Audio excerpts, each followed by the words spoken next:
વિદ્યાર્થી મિત્રો, chapter 5 સ્વાધ્યાયનો 18મો example.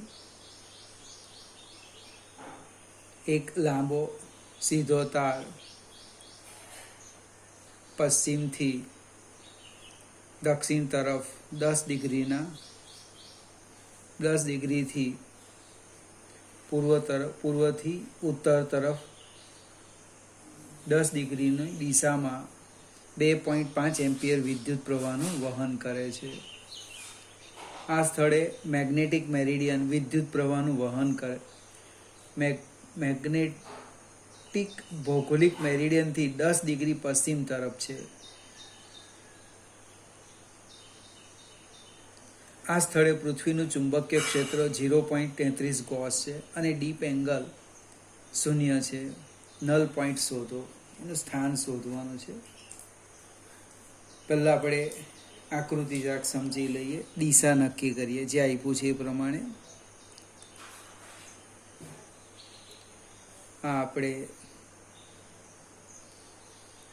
પૂર્વ, પશ્ચિમ,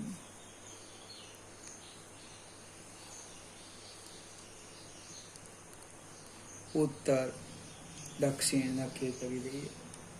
હવે જે સુરેખ તાર છે એ તાર આ રીતનો છે.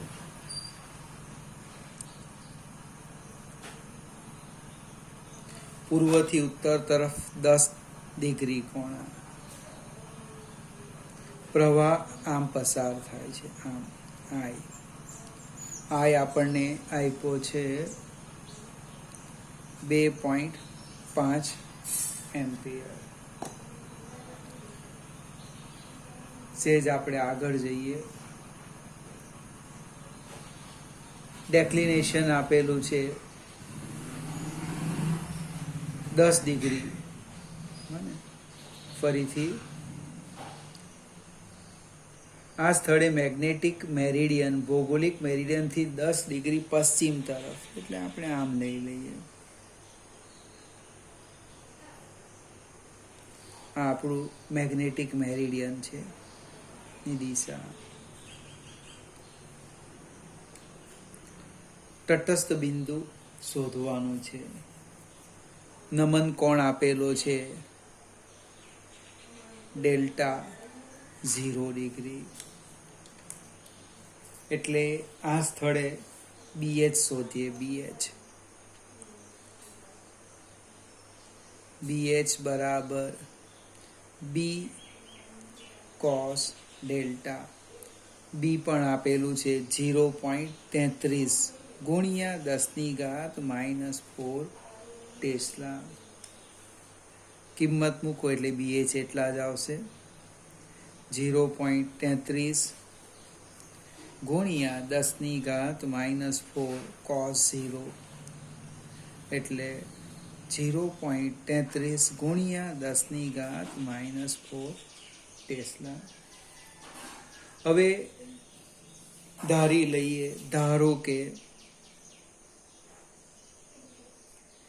તારથી R લંબ અંતરે તટસ્થ બિંદુ મળે.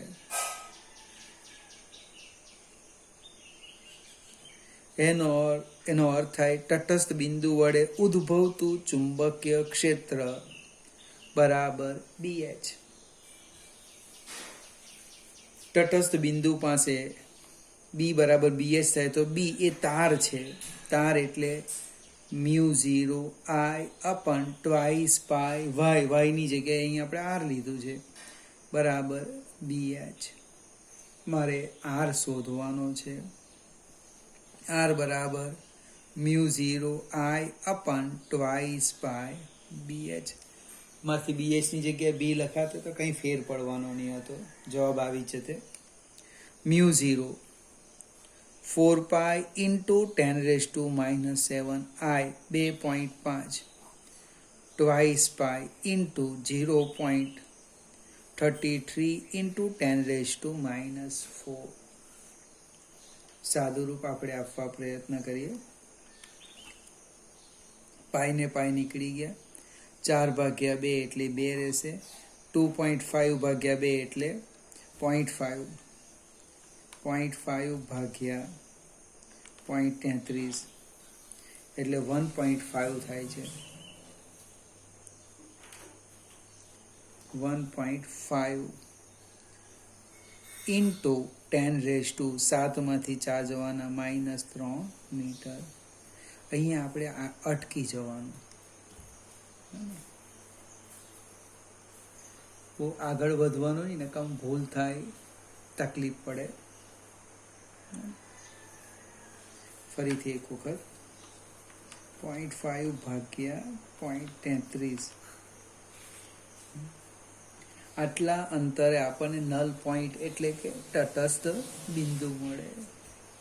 આપણે 18મો એક્ઝામ્પલ હતો સ્વાધ્યાયનો. 19મો જોઈએ.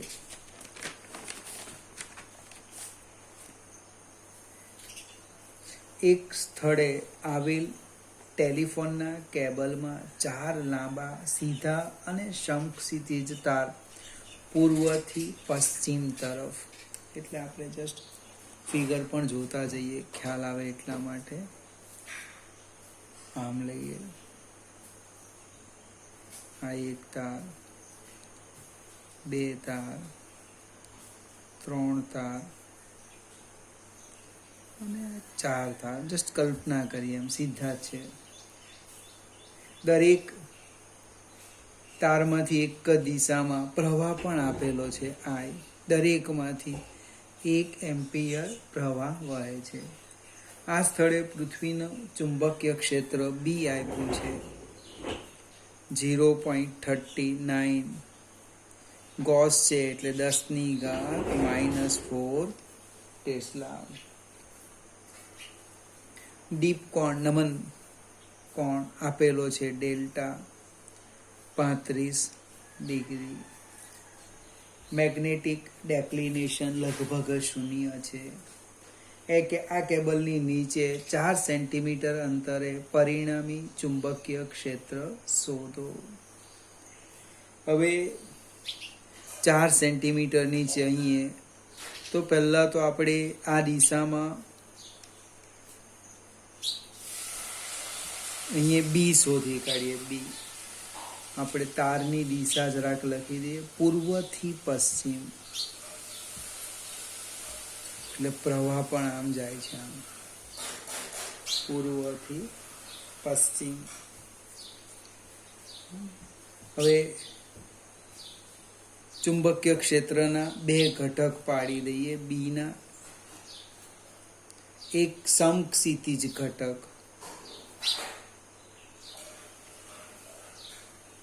એને આપણે BH હોરિઝોન્ટલનો H કહીએ, B cos ડેલ્ટા. અને બીજો ઉધ્વ ઘટક, જે હવાર સુધી આપણે શીખવાનો આવ્યો નથી. આકૃતિમાં Z લખ્યો, તો ઉધ્વ વર્ટિકલનો V લઈએ, B સાઇન સામેની બાજુ એટલે સાઇન ડેલ્ટા.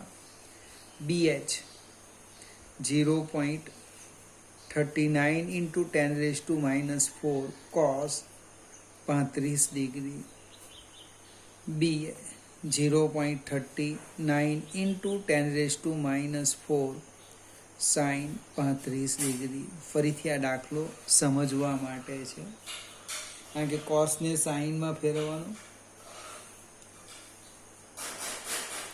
સાઇનનું નેચરલ સાઇન જોવાનું અને કિંમત શોધવાની છે. આપણે ડાયરેક્ટ હું જવાબ લખી દઉં છું. 0.3195 ઇન્ટુ 10⁻⁴ ટેસ્લા. અને અહીંયા લખી દઉં છું BV.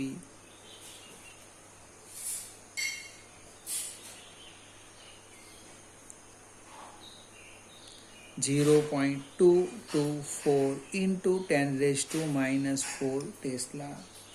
નેચરલ સાઇન જોજો, 0 પોઈન્ટ જે આવે તે, અને એકમાંથી બાદ કરીને cos 35 લખજો અને સાદું રૂપ આપો એટલે આવી જશે. હવે કેબલથી R અંતરે ચુંબકીય ક્ષેત્ર શોધીએ. કેબલથી આર લંબ અંતરે ચુંબકીય ક્ષેત્ર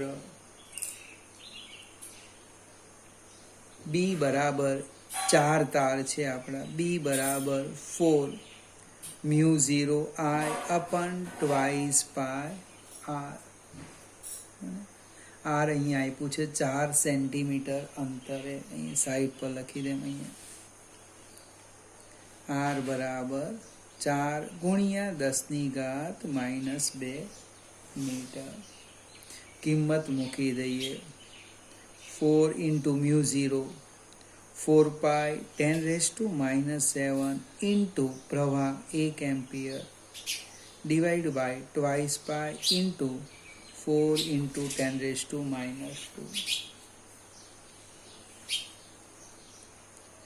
આ પાય અને પાય 4 ને 4 નીકળી ગયા. 4/2 એટલે 2 રહેશે. into 10⁻7 માંથી 2 જવાના એટલે -5 ટેસ્લા. હવે જમણા હાથના અંગૂઠાના નિયમ મુજબ જોઈએ તો નીચેના ભાગમાં જે ચુંબકીય ક્ષેત્ર છે એ બી અને બીએચ વિરુદ્ધ દિશામાં આવે. અને આપણે જસ્ટ આમ વિચારીએ. બને આ નીચે પ્રવાહ પૂર્વથી પશ્ચિમે અંગૂઠો એ દિશામાં રાખીએ તો આ જે છે અંદર પ્રવેશે નીચે અને ઉપર છે તે બહાર નીકળે. એટલે અહીંયા જે બીએચ અને બી પરસ્પર વિરુદ્ધ દિશામાં, પણ બીવીમાં કઈ અસર નહીં થશે. એટલે જમણા હાથના અંગૂઠાનો નિયમનો ઉપયોગ કરી અંગૂઠો પ્રવાહની દિશામાં રાખે. આંગળી જે રીતે વીંટળાય એની જસ્ટ કલ્પના કરી આપણે. કારણ કે પૃથ્વીનું જે ચુંબકીય ક્ષેત્ર છે એ કઈ દિશામાં? ઉત્તર દક્ષિણ દિશામાં. એટલે નીચે બી અને બીએચ પરસ્પર વિરુદ્ધ અને તારની ઉપર એક જ દિશામાં આવે. એટલે ત્યાં શું થશે? સરવાળો થશે. એટલે તારની નીચે લખીએ. તારની નીચે સમાસ ચુંબકીય ક્ષેત્ર રિઝલ્ટન્ટ RH લખવું તો BH માઇનસ બી. BH મારી પાસે છે 0.3195 ગુણ્યા 10⁻⁻4 ઓછા 2 into 10⁻⁵. હવે આ -4 છે એટલે આને બી -4 કરવા પડશે. અથવા આમ લખે 0.3195 ગુણ્યા 10⁻⁻4 -0.2 10⁻⁴. એટલે 3 માંથી 2 કાઢે 0.1 આવશે. એટલે લગભગ અહીંયા થવાના 0.1195 into 10⁻⁴ ટેસ્લા. હવે પરિણામી ચુંબકીય ક્ષેત્ર શોધીએ તો આમાં શું થવાનું? સમાસ સમાસ ચુંબકીય ક્ષેત્ર એને આપણે બી કહીએ અથવા બી ડેશ. બી વપરાઈ ગયેલો છે. બી ડેશ બરાબર √RH² પ્લસ BV². જે આવે એ આપણો જવાબ. એક સ્ટેપ આગળ વધીએ. અહીં આપણે તારની નીચે લખ્યું. તારની ઉપર સરવાળો થશે. આ જે છે તારની ઉપર એ શું થવાનું? BH અને બી એક જ દિશામાં આવશે. એટલે શું થવાનું? સરવાળો થવાનો. એટલે તમારે સરવાળો કરવો. પછી સ્ટેપ અહીંયા કિંમત મૂકો. R' લેશું એટલે ઉપરની દિશામાં પણ પરિણામી ચુંબકીય ક્ષેત્ર આવી જશે. આગળ જઈએ. 20મો એક્ઝામ્પલ.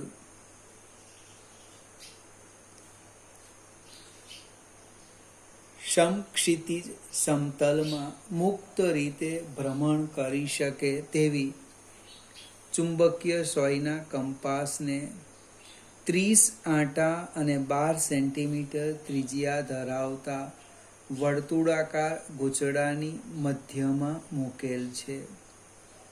આ ગૂંચળું શિરોલમ સમતલમાં મેગ્નેટિક મેરિડિયન સાથે 45 ડિગ્રીનો કોણ બનાવતી દિશામાં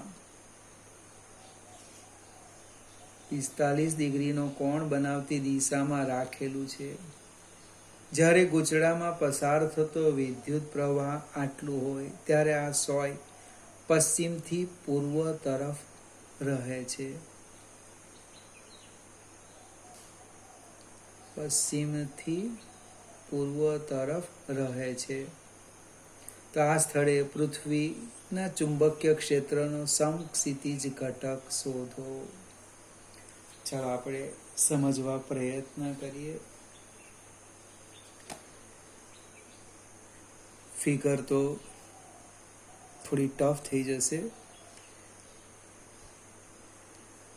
આ દિશામાં આપણે આમ ફિગર પાડીએ. પહેલા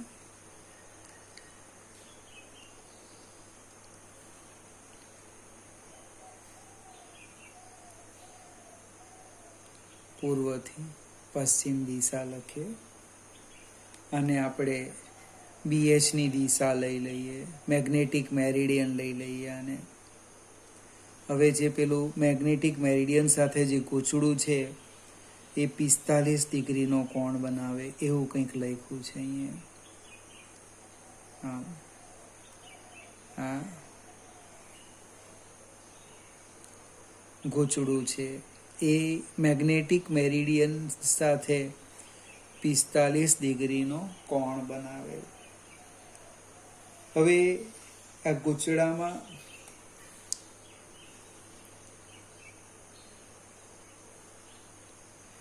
એક સ્થળ આવેલા ને આપણે અહીંયા છે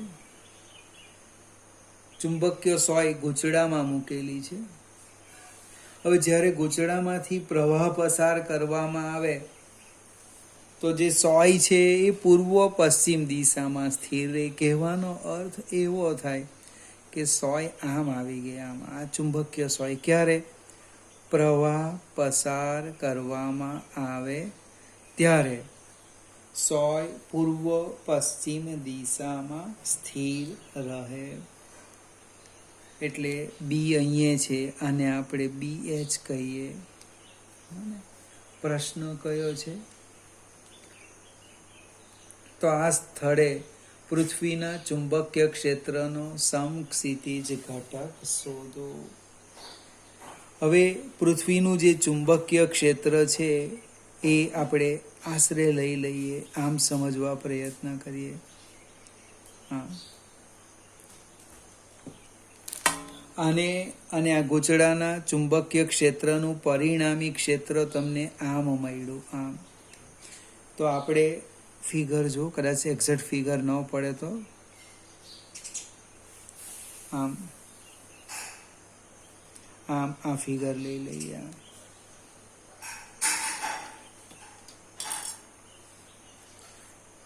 હવે આ જે ખૂણો છે એ ગૂંચળાને લંબ આવવાનો. અહીંયા જે ગૂંચળામાં જે ચુંબકીય ક્ષેત્ર ઉદ્ભવવાનું આ બી, એ ચુંબકીય ક્ષેત્ર ને ગૂંચળાના સમતલને લંબ આવવાનું, લંબ.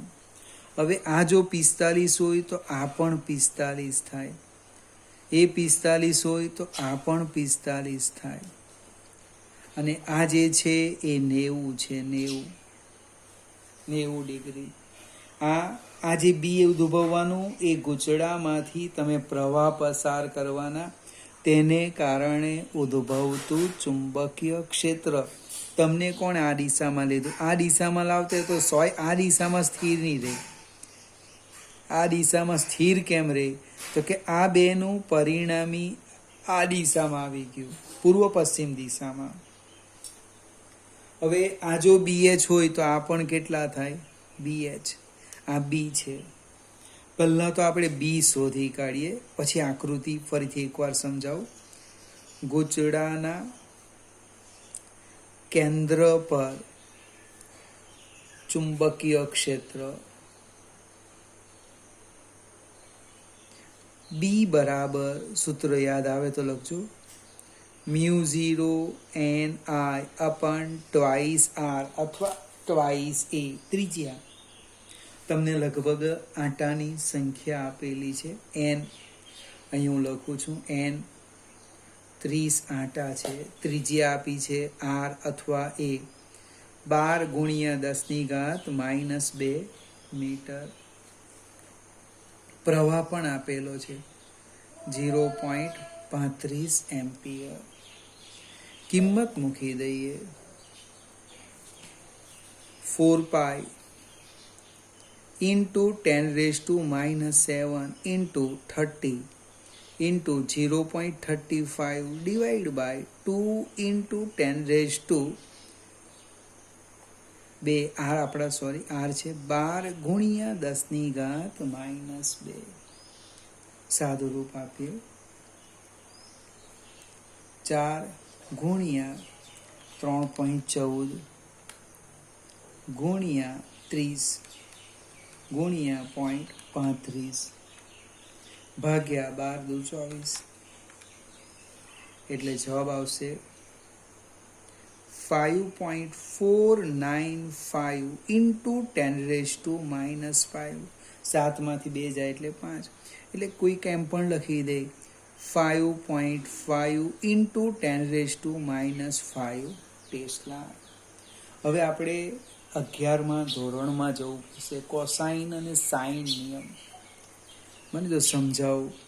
મારાથી BH લખાઈ ગયું બને. સાઇનનો નિયમ એ લગભગ સમાંતર બાજુ ચતુષ્કોણ ચોથા ચેપ્ટરમાં આવતો હતો. હું અહીંયા લખું છું BH. તો BH ભાગ્યા સાઇન સામેનો ખૂણો બરાબર B ભાગ્યા સાઇન એની સામેનો ખૂણો ભાગ્યા આ જેવો એની સામેનો ખૂણો.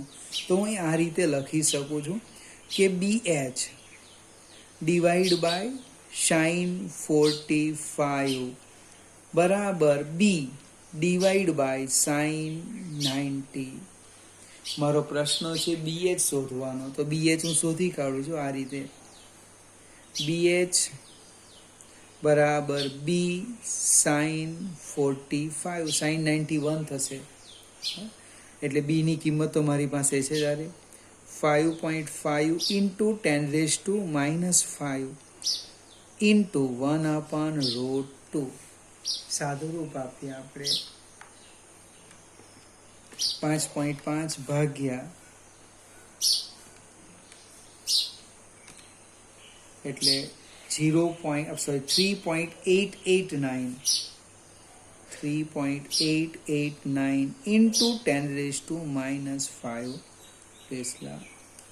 ફરીથી તમે 3 વાર ગોખો 4 વાર ગોખો અને સ્ટેપ યાદ રાખો એવું ચાલશે નહીં. એકવાર હું આકૃતિ સમજાવું. ગણતરીનું કંઈ કામ નથી. આ એક ગૂંચળું છે. એની અંદર એક ચુંબકીય સોય મૂકેલી છે. આ જે ગૂંચળું છે એ મેગ્નેટિક મેરિડિયન સાથે 45 ડિગ્રીનો કોણ બનાવે. હવે જ્યારે તમે ગૂંચળામાંથી પ્રવાહ પસાર કરો ત્યારે એના કેન્દ્ર પર રહેલી જે ચુંબકીય સોય છે એ પૂર્વ પશ્ચિમ દિશામાં ગોઠવાયા. હવે આમાં શું થવાનું? આ જે કેન્દ્ર પર જે ચુંબકીય ક્ષેત્ર ઉદ્ભવવાનું એની દિશા આ થવાની. આ આપણું BH અને B એ બેનો પરિણામી એ પૂર્વ પશ્ચિમ દિશામાં થઈ ગયું. એટલે એ દિશામાં સોય સ્થિર રહે. પછી સમાંતર બાજુ ચતુષ્કોણના નિયમનો ઉપયોગ કર્યો. જે ચતુષ્કોણની પાસેની બાજુ આ BH અને B હોય તેવો સમાંતર બાજુ ચતુષ્કોણ પૂર્ણ કીધો. પ્રશ્ન દિશાનો છે. તો આ 45 તો આ બી 45. હવે આ જે B છે એ ગોચડાના સમતલને લંબ આવવાનું બને એટલે આમ લીધું. એટલે આ ખૂણો 90 છે એટલે આ 45 થઈ ગયો. પછી સાઇનના નિયમનો ઉપયોગ કીધો. BH upon sine 45 B upon sine 90. અહીંયા જે હશે એ અપન આ આવે અને 11મા ધોરણમાં હતો. એ નિયમ તમારે જરાક યાદ કરી લેવાનો. બી કેવી રીતના શોધ્યું હતું કે ગૂંચળાના કેન્દ્ર પર ચુંબકીય ક્ષેત્ર μ0NI/2R એ એક્સ જે લખવું હોય તે. ફરીથી આ 3 દાખલા એકવાર જોવાથી ખ્યાલ આવે એવું ને, 2 વાર સમજવા પ્રયત્ન કરજો ધીમે ધીમે. પરીક્ષામાં હમણાં જે બીજો દાખલો તો કોસ ને સાઈન આવે 35 ડિગ્રી, એ સંભાવના ઘટી જાય પણ સમજવામાં નુકસાન નથી.